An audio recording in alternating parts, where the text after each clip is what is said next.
desse acordo que eu considero talvez um dos mais importantes da história, não só de Minas, como do Brasil também. E nós tínhamos aqui o governador que achou que foi eleito, que era o dono do estado, que era aqui, vamos dizer, o faraó. E comigo não tem essa visão. Eu recebi um cemitério de obras inacabadas, depredadas, vandalizadas, e vou entregar para o meu sucessor um canteiro de obras em andamento com recurso depositado para ele poder concluir. Nós temos de enxergar a realidade. Nós nos acostumamos aqui a querer enxergar um mundo perfeito que não é um mundo real, não existe. Os principais nomes do cenário político passam por aqui. Café com Política. Nosso convidado hoje na FM O Tempo, e também para você acompanhar a entrevista logo mais, disponível no nosso portal, tempo.com.br, no canal do O Tempo no YouTube, no youtube.com/otempo, governador de Minas Gerais, Romeu Zema. Governador, obrigado pela entrevista e um bom 2025, já que é a primeira vez que vemos o senhor nesse ano. Como vai? Prazer recebê-lo aqui, um ótimo 2025 para você, para todos que nos acompanham. Tenho certeza que estamos no caminho certo. Em 25, Minas vai estar melhor do que em 24. Então vamos começar por este caminho. O senhor está chegando neste segundo mandato, abrindo o seu segundo ano de governo.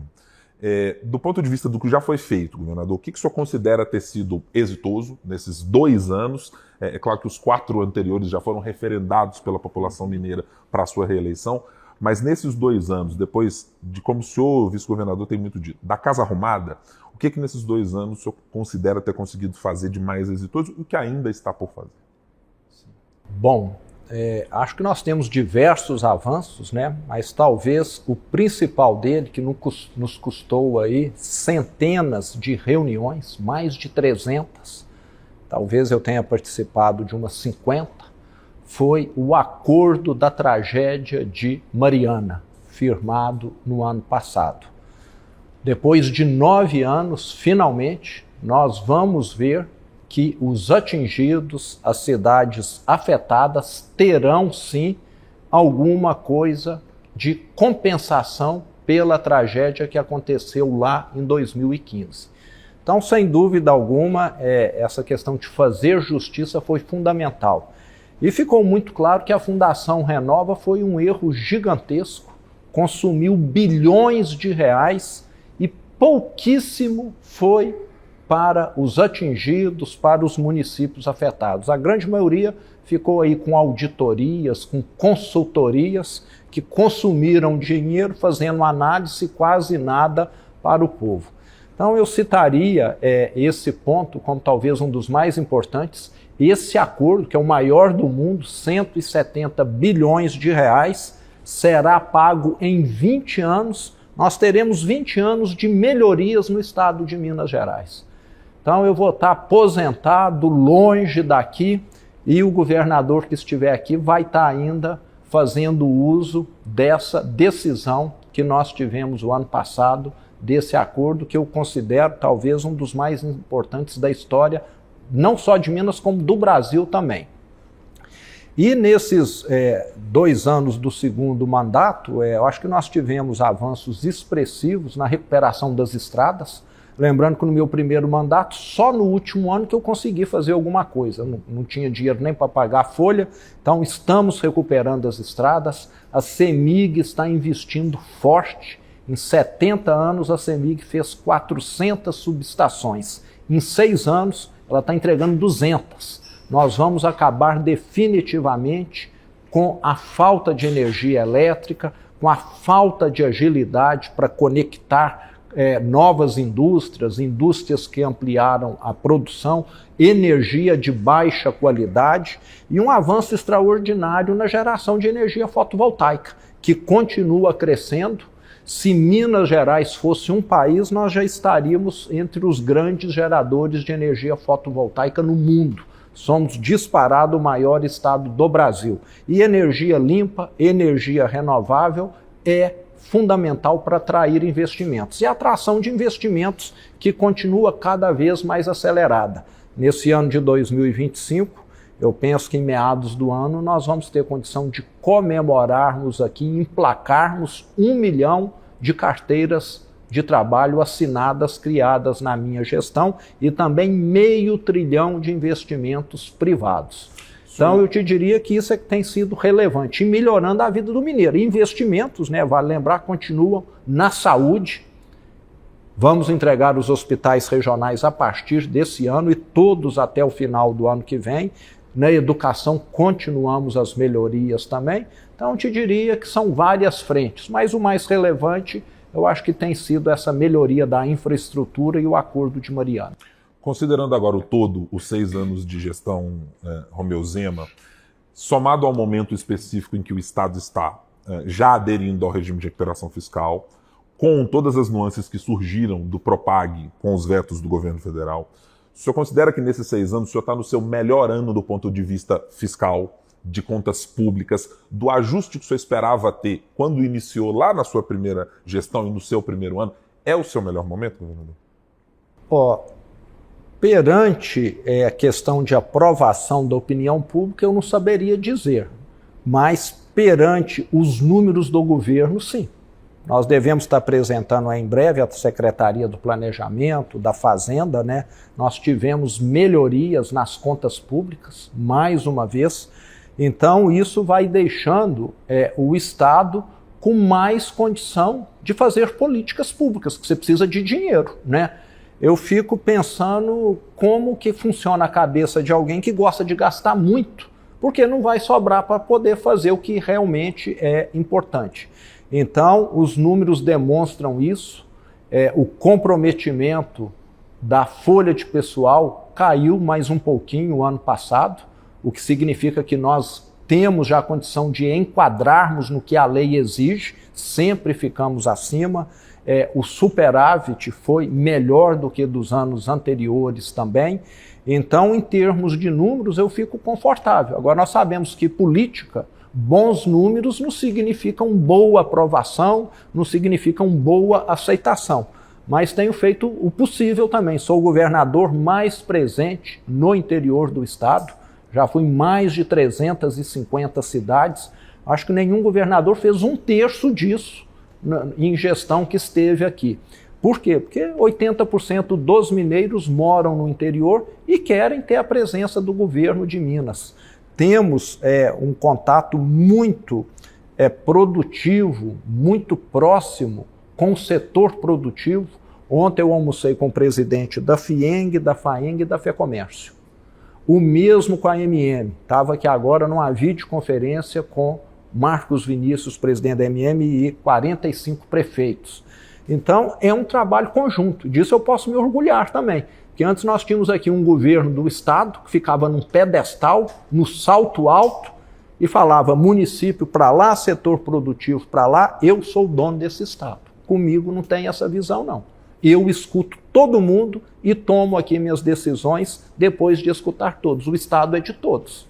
E nós tínhamos aqui o governador que achou que foi eleito, que era o dono do estado, que era aqui, vamos dizer, o faraó. E comigo não tem essa visão. Eu estou aqui para poder fazer o melhor. Eu vou embora e o que vai me dar satisfação é eu falar. Eu deixei um estado muito melhor do que aquele que eu recebi.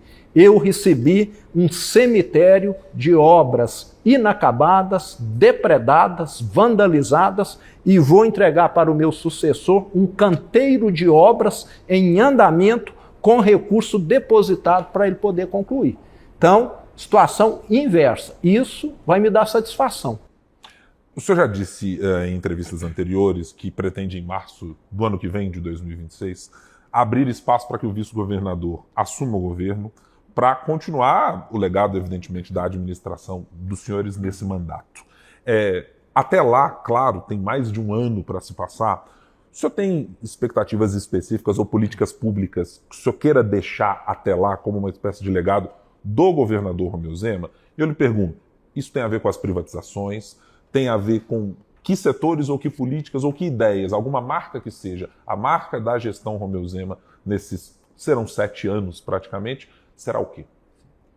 Para nós fazermos a adesão ao Propag, nós vamos ter de transferir ativos para o governo federal ou vender esses ativos e pagar o governo federal. E eu vejo que as nossas empresas, boa parte do tempo, no passado, elas foram usadas como ferramenta política e até eleitoreira. CEMIG é um exemplo claríssimo. CEMIG, durante anos, foi investir em todo o Brasil, Light, Belo Monte, Santo Antônio, Renova no sul da Bahia, investimentos horríveis, 14 bilhões de prejuízo, e deixou o estado de Minas sucateado. Visão eleitoreira, de alguém que tinha algum plano Brasil afora. Não, essa CEMIG não é de Minas, é do Brasil agora, então arruinou o estado. Gestões temerárias, então uma empresa como a Copasa, como a CEMIG, precisam ter uma visão de atender o interesse público e muitas vezes a interferência do Estado, diferente do que se apregoa, acaba prejudicando esse interesse público. A CEMIG foi fazer o que lá em Belo Monte, Santo Antônio, Rio de Janeiro, Bahia? Perder dinheiro e deixar Minas sem estrutura. Então, eu vejo que quando você faz uma concessão, uma privatização com critério, com objetivos a serem cumpridos, você vai estar fazendo o melhor e tirando essas empresas de algum governo que quer mandar e desmandar em benefício próprio ou de um pequeno grupo ali. Então, eu vejo com bons olhos que se esse legado vier a acontecer, e em virtude do Propag vai ter de acontecer. Nós não temos de onde tirarmos recursos para abatermos os 30 bilhões da dívida, para termos a solução definitiva, que é a queda na taxa de juros. Minas só vai ter a queda na taxa de juros se pagar. E para pagar, tem de vender esses ativos. Não há outra solução. Mas eu falo que o maior legado que eu quero não é a questão da dívida, não é privatização, não é construção da estrada A, B, C, ou hospital 1, 2 ou 3. Acho que o maior legado que eu quero é uma mudança de mentalidade. Vai ser o que eu mais vou querer. É quem chegar aqui e falar, eu estou aqui para servir e não para ser servido. Se eu puder deixar como legado essa mudança, vai ser que mais vai me dar satisfação. Quem assentar aqui, ser pressionado a atender o mineiro e não ficar atendendo um grupinho como sempre aconteceu no passado. Eu quero detalhar um pouco mais com o senhor, governador, o Propag, porque há, evidentemente, uma articulação que necessariamente leva para as bancadas no Congresso Nacional a necessidade de revisar as críticas que foram feitas a respeito do veto feito pelo governo federal. Eu queria saber se o senhor já articulou diretamente ou conversou diretamente com integrantes da bancada mineira, como é que isso vai se dar. E ontem houve uma divergência entre o posicionamento que o senhor apresentou num primeiro momento e aquilo que o vice-governador apresentou posteriormente. Os senhores mudaram de posição ao longo do dia. Qual é a nuance que está aí que fez avaliar que, neste momento, para final de 2025, é que será o momento adequado de uma adesão à Propag? Bom, eu já estou tentando contato com os governadores Cláudio Castro, Eduardo Leite, Tarcísio também, de certa maneira o Caiado, que são os mais envolvidos nessa questão do Propag. São os estados que têm as maiores dívidas em valores absolutos, no caso de Goiás, proporcional também. E nós vamos depender da mobilização não só da bancada mineira, como desses outros estados. Então nós queremos ver a melhor maneira de atuar. Talvez nós vamos em bloco lá em Brasília, chamarmos as bancadas para estarmos solicitando, a queda desses vetos. E a outra pergunta sua, sobre a posição, talvez a minha posição não tenha sido completa. Eu falei não vamos aderir, mas não vamos aderir nesse momento em que o RRF é melhor. Talvez faltou da minha parte falar não vamos aderir de imediato como estava previsto, porque talvez em 2025 vai ser melhor continuar no RRF do que propriamente no Propag devido a esses vetos. Então, foi só talvez uma falta de especificar melhor. No longo prazo, governador, é claro que a dívida do Estado ela tem alguns componentes que estão muito evidentes de quanto eles pesam e a dificuldade que o senhor está chegando agora neste mandato, no 6º ano, com a capacidade de reduzir um pouco da folha de pagamento, de ter algum respiro mínimo para melhorar as condições, seja para concessão de reajuste, seja para novas contratações. O senhor vê a necessidade de, ainda no seu mandato, fazer algum tipo de reforma de previdência de setores específicos, de educação, de saúde, de segurança pública, de categorias que precisem, para tornar a dívida do Estado e o crescimento de previdência sustentável? Eu falo que reforma de previdência, eu sempre fui um advogado que ela tinha de ser no automático, você entende? Ela não tinha de, a cada 5 anos, 10 anos, reunir o legislativo em Brasília ou nos estados e nos municípios para fazer. Nós tínhamos de criar um mecanismo que é o seguinte: a expectativa de vida subiu, sobe o tempo de contribuição. Né? Eu acho que hoje nós tínhamos de dar graças a Deus da expectativa média de vida do brasileiro, do mineiro, está quase chegando a 80 anos, e nós aposentarmos aos 55, aos 60, do que, igual a 70 anos, vivermos 60 anos. Né?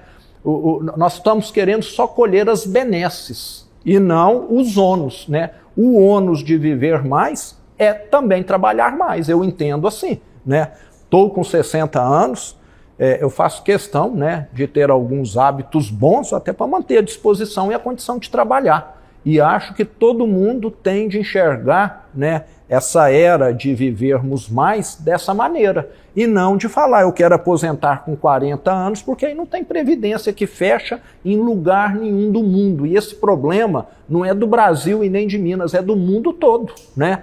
Na França tem lá incêndios, manifestações, mas estamos vivendo mais, deveríamos agradecer e não ficar reclamando de trabalhar mais 3 anos, mais 4 anos. Então eu encaro isso com naturalidade, não estarei aqui, mas os próximos governadores vão ter de fazer, porque caso contrário, a conta, mais uma vez, não vai fechar. E nós temos alguns mecanismos, né, que eu sou favorável, já falei.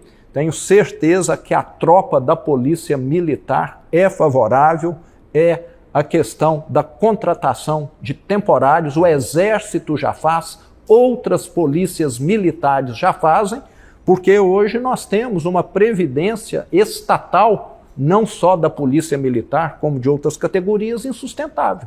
Nós vamos ter de ter pessoas ali que trabalham 8 anos e não vão ficar mais, vamos dizer, onerando a Previdência depois de tantos anos, né?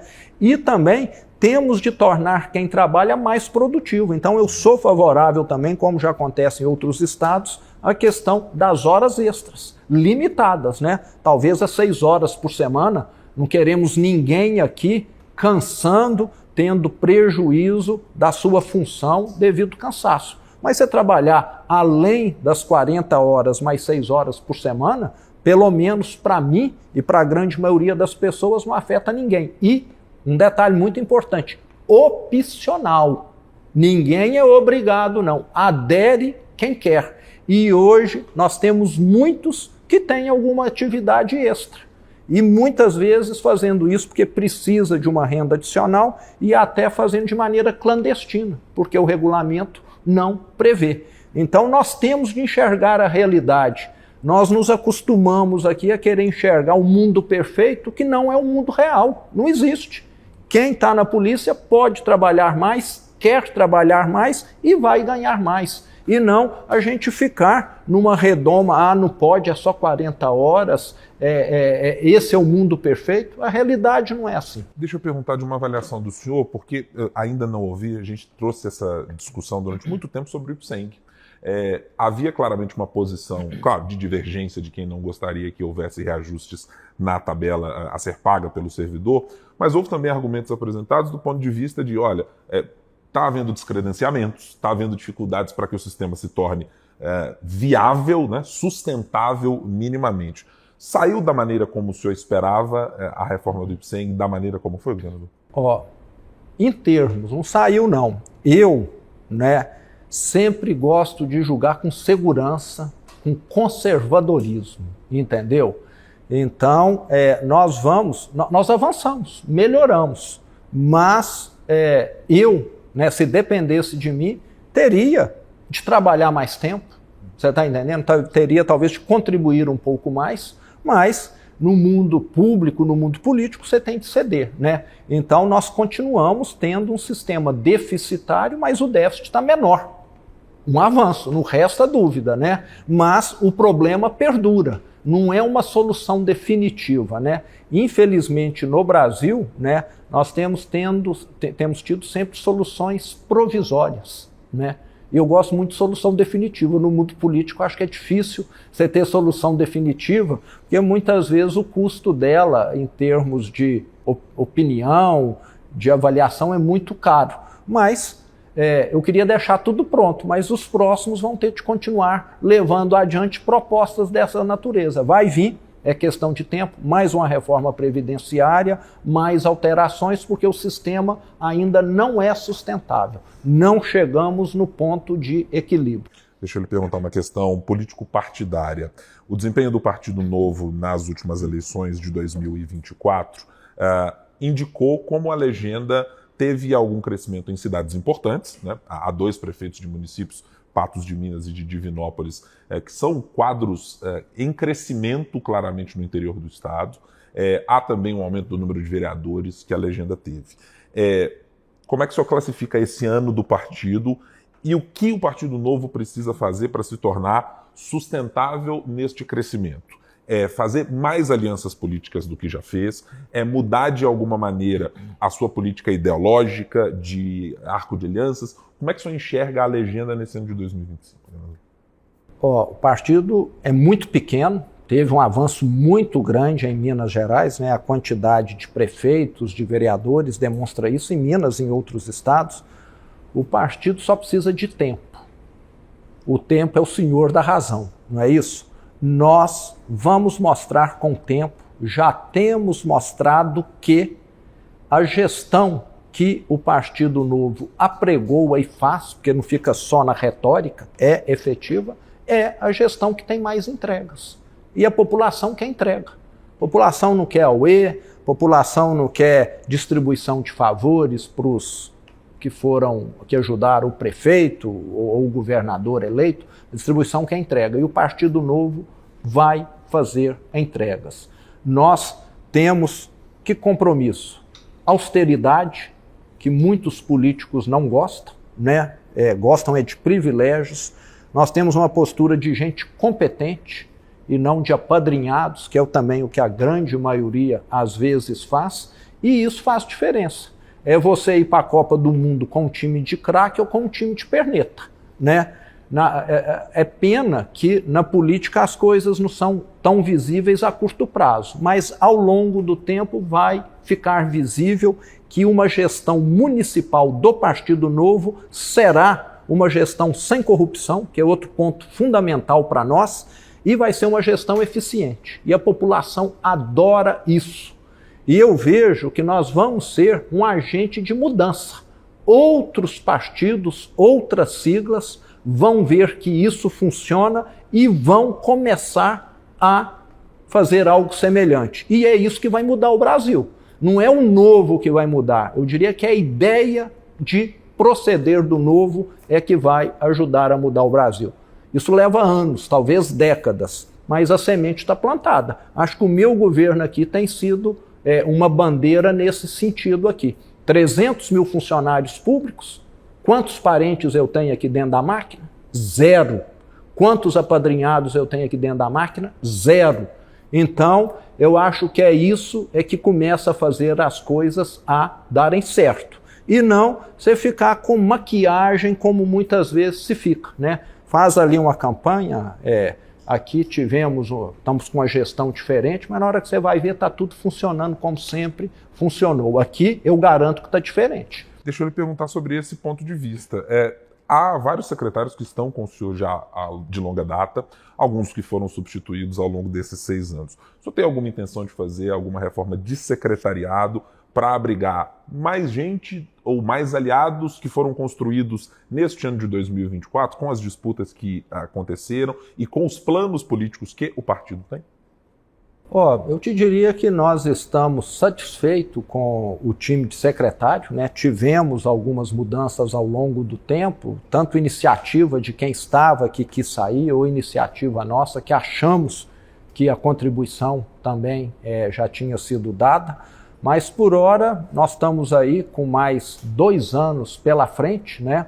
Eu penso que a manutenção desses secretários vai continuar. Devemos sim ter alguma troca, como sempre acontece na questão da segurança pública, né? Que geralmente são 2 anos aí, talvez nessa área sim, mas nas demais áreas a previsão é de estabilidade no time.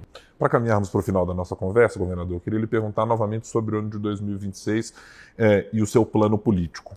Eu me recordo de uma declaração que o senhor deu lá atrás, quando tratava da candidatura da secretária Luísa Barreto em Belo Horizonte, de falar de, objetivamente, como o partido devia olhar para a candidatura.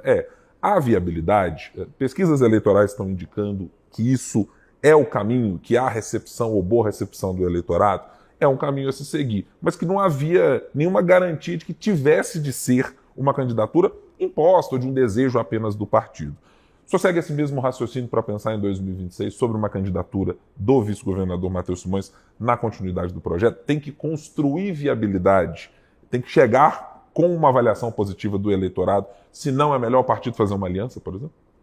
Eu sou dessa opinião, sim. É lógico que a minha opinião é uma no meio de várias, né? Mas eu sou da opinião que você deve sempre tentar privilegiar a construção de um grupo que seja viável. Agora, você não pode colocar problemas dentro desse grupo também, né? Porque talvez você ganhe eleição, mas depois não consiga governar ou fazer o governo que você gostaria.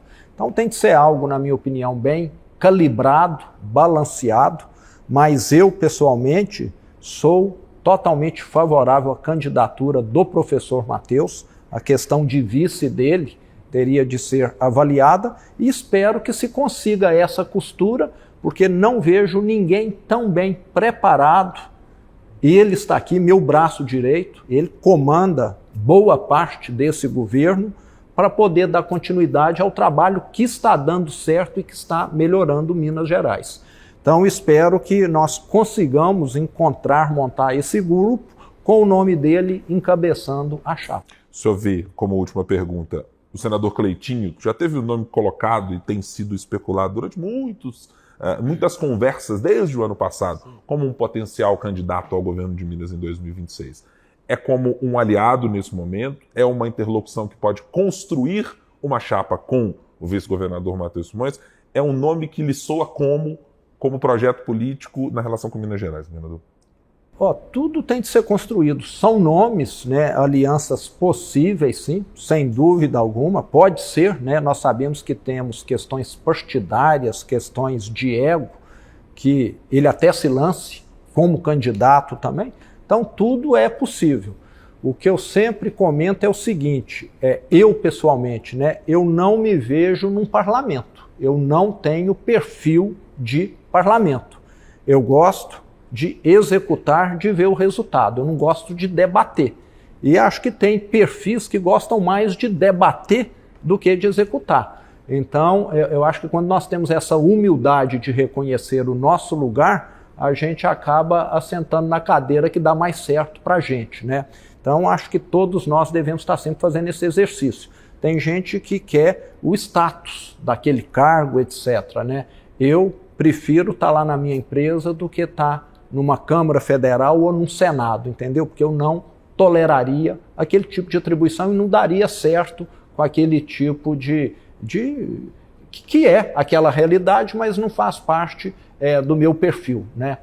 Você está, vamos dizer, indo contra aquilo que você pode entregar de melhor. E acho que cada um tem. Acho que o Cleitinho é um excelente senador, um dos mais atuantes, né? Como governador pode ser bom? Pode, né? Como senador eu sei que ele já é bom, né? E o Matheus eu tenho certeza que é um executor excelente, porque já provou que é. Governador Romeu Zema, muito obrigado pela entrevista aqui com a FM O Tempo. Até uma próxima oportunidade. Prazer foi todo meu. Prazer revê-lo aqui. Satisfação. A satisfação é nossa, governador. Muito obrigado a você que esteve conosco nesta entrevista. Claro, você vai poder acompanhar, repito, no nosso portal otempo.com.br, no nosso canal de O Tempo no YouTube, youtube.com/otempo, e também na FM O Tempo nos 91.7 FM. Até mais.